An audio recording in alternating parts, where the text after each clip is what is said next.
So you just given us a nice demo of PinGrid and explained how that works. And the first thing that popped into my head is I used to work for a managed service provider who looked after thousands of users, and the biggest reason people rang in is they'd been on holiday for 2 weeks and they'd forgotten their password. Yeah.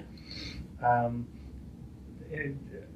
I not correct in thinking that this almost does away with the need for service desks having to reset passwords, because people aren't going to forget that letter? Yes. And then perhaps if I did forget that letter, that shape, that combination doesn't have to be a letter. How does it work? So again, like I mentioned earlier, if say for example your pattern is the first letter of your name or your children's name, and you forget that, then there is a bigger problem. Yeah. So you could have any shape, any pattern, but if you do, say for example, if you do end up forgetting it, or say for example you're not using completely passwordless, you still have passwords and you've forgot the password, what you do? The solution comes with a self-service portal.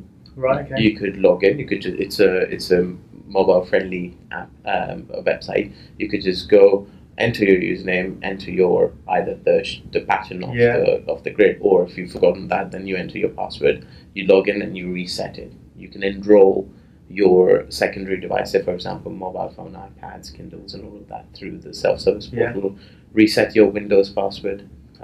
Unlock yourself out of Windows. So one of the things I'm sure you would have come across when you were at managed service providers, that people would just try 2-3 different passwords and lock themselves out. Yeah. And if you need to go into a meeting and you've locked yourself out, that's just going to be horrible for the whole meeting. So you just simply use your phone, log into your self-service portal, unlock yourself or reset the password. Simple as that. Saves about 35% of the cost of the help desk. So it's better for the user, it's more secure for the organisation, and it saves on service desk costs as well. Absolutely.